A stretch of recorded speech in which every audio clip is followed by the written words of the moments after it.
सामने आया और जो बात उन्होंने अपनी रखी और बताई आपको कि ड्यूटी पे रहने के बाद उनके साथ ये घटना हुई।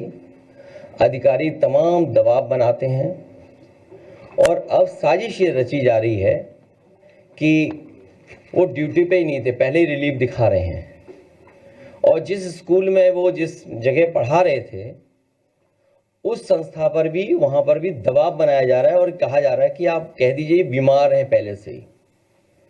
समाजवादी पार्टी की पहले दिन से ही मांग हुई है कि पहले तो इस तरह का वर्क प्रेशर न क्रिएट किया जाए उनके ऊपर, क्योंकि बहुत जिम्मेदारी का काम है, बहुत सावधानी से काम करना है और बहुत सेंसिटिव इशू है। क्योंकि एक बार फॉर्म गलत हो गया, रिजेक्ट हो गया और वोट नहीं बना आपका, तो आपको फुल सर्कल और पूरे कागजों के साथ फिर घूमना पड़ेगा आपको। तो ये जो एसआईआर है, आखिरकार बीजेपी जल्दीबाजी में क्यों है? चुनाव आयोग और भारतीय जनता पार्टी दोनों मिले हुए हैं और उसका परिणाम यह है कि ये जल्दीबाजी क्यों कर रहे हैं। पहले भी मैं ये बात कह चुका हूं कि उत्तर प्रदेश में लगातार शादियां हो रही हैं और शादियों के समय पर लोगों को एक दूसरे के यहां आना जाना, शादी की तैयारी करना, सब व्यस्त हैं और इतने कम समय में एसआईआर कराना और पूरे प्रदेश का, और किस किस को आपने जिम्मेदारी दी है, यहां तक कि जो नगर पालिका के सफाई कर्मचारी हैं उन्हें भी सहायक बनाया हुआ है।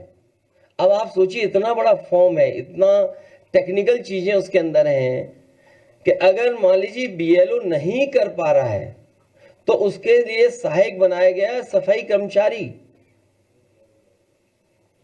और इस फॉर्म को बंटवाने में जल्दी, बटा नहीं बटा, जो सरकार का डेटा बता रहा है वो ये बता रहा है कि सभी फॉर्म बांटे जा चुके हैं, लेकिन ग्राउंड पे जब हम देखते हैं तो वो बांटे नहीं गए हैं और फिर उसी तरह का कलेक्शन का रिकॉर्ड बनाएंगे। ये सोची समझी रणनीति, साजिश, षड्यंत्र है कि बाबा साहब भीमराव अम्बेडकर जी के दिए हुए संविधान के तहत जो हमें वोट डालने का अधिकार है, उस अधिकार को छीनने की तैयारी है।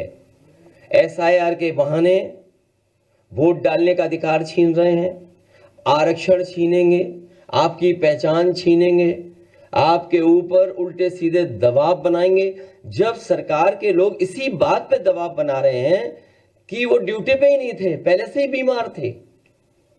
और कल रात जब मैं फतेहपुर में गया था, उन सुपरवाइजर के परिवार के लोगों से जब मैं मिला हूं, उनसे जो बातचीत हुई है, उस बातचीत के दौरान उनकी बहन, उनके परिवार, उनके तमाम जो सहयोगी साथी थे, वो यही बता रहे थे कि उनके ऊपर लगातार सरकार के माध्यम से दबाव बनाया जा रहा था कि जल्दी करिए और जल्दी फॉर्म बंटवाइए, जल्दी फॉर्म भरवाइए। और उसका परिणाम यह हुआ कि उन्होंने आत्महत्या कर ली। उस परिवार की भी मैं मदद कर करके आया हूं। तो आखिरकार जल्दी क्या है एसआईआर की? वेस्ट बंगाल के भी लोग ये कह रहे हैं कि चुनाव आयोग के खून से हाथ रंगे हैं। अब इन लोगों की जान गई है, कौन मदद करेगा? चुनाव आयोग को सामने आना चाहिए, मदद करना चाहिए, क्योंकि ये सब कर्मचारी, अधिकारी चुनाव आयोग के लिए काम कर रहे हैं। और चुनाव आयोग का काम हमने बहुत करीब से देखा है बाई इलेक्शन में। जिस समय बाई इलेक्शन हो रहा था उस समय पूरा का पूरा चुनाव आयोग के अधिकारी चुप बैठे हुए थे। उन्होंने बूथ लूटने दिया, उन्होंने अधिकारियों के माध्यम से जो जो बीजेपी करवाना चाहती थी वो होने दिया, वोट डलवा लिया। सीसीटीवी पे सब है कि आपके किन लोगों ने वोट डाला है, कौन प्राइवेट ड्रेस पहन करके आया था और वोट डाल गया। इसीलिए सीसीटीवी की अब फुटेज भी नहीं देंगे आपको, रिकॉर्डिंग भी नहीं देंगे। ये पूरी सोची समझी रणनीति है कि लोकतंत्र देश से खत्म हो जाए। अभी मुझे राजीव राय जी की चिट्ठी मिली है, उन्होंने जानकारी दी है कि तरह के उनके सामने संकट, रुकावटें और वो आ रही हैं, कोई सुनवाई नहीं है, अधिकारी बताने को तैयार नहीं है। उनकी ये चिट्ठी है, ये बाकायदा व्हाट्सएप पे आपको भेज दिए जाएंगे। और देखिए, अभी 13वीं नहीं बन पाई है। घोसी लोकसभा में, कई विधानसभा में तैयारी हो गई है। लोकसभा घोसी में तैयारी होगी कि निर्देश चले गए हैं कि 20-20 हजार वोट काट दो हर विधानसभा में। ये राज्य की चिट्ठी के माध्यम से मैं कोट कर रहा हूं बात को। घोसी लोकसभा के मऊ सदर विधानसभा से लगभग 20,000 मतदाताओं के नाम डिलीट कर दिए गए हैं अभी से ही। सोचिए आप, क्या तैयारी है इसका मतलब।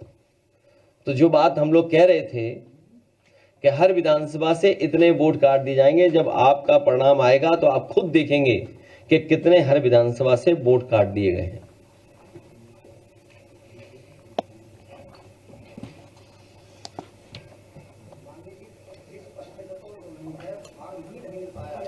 नहीं, वही तो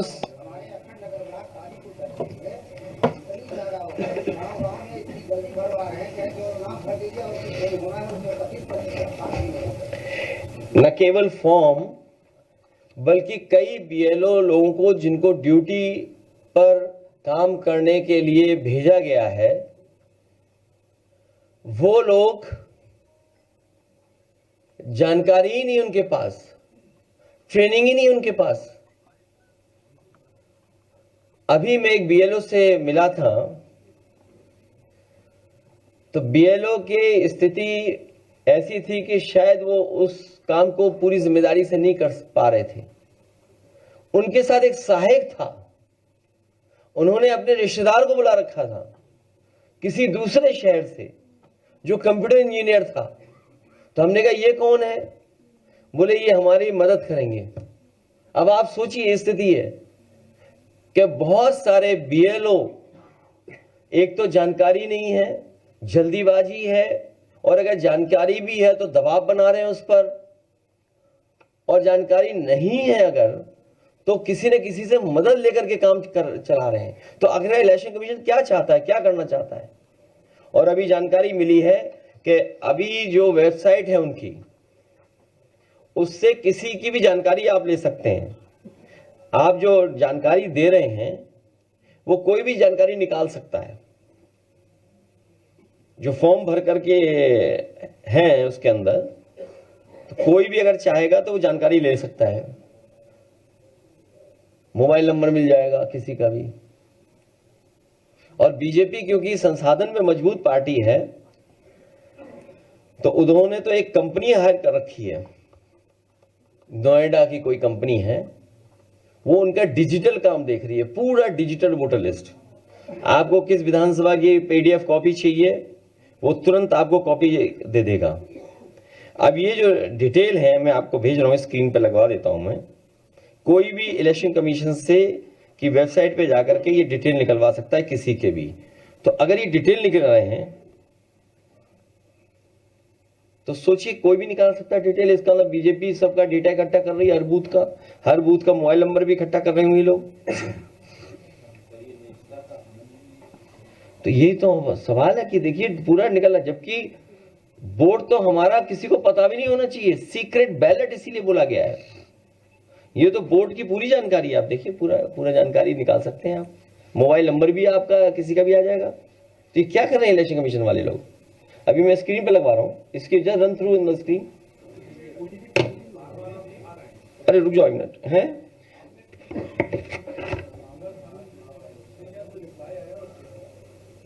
वो एक सफेद कपड़ा में बहुत पहले ले जा चुका हूं। जब बाई इलेक्शन हुआ था, आपने देखा था बाई इलेक्शन, वो मैं बहुत पहले ले जा चुका हूं। तो ये दुख की बात है। यही तो संविधान की धज्जियां उड़ रही हैं, यही तो संविधान को नहीं मान रहे हैं। और देखिए, संविधान के प्रेमबल को पढ़ रहे थे, पहला शब्द सोशलिस्ट है, सेकुलरिस्ट है। Socialist secular country. आप बताओ सोशलिस्ट कहां से हैं बीजेपी वाले? सोशलिस्ट है बीजेपी वाले, ये कैपिटलिस्ट है। सेकुलर पढ़ रहे थे, क्या ये सेकुलर है? ये कम्युनल लोग हैं, ये डेमोक्रेटिक हैं क्या?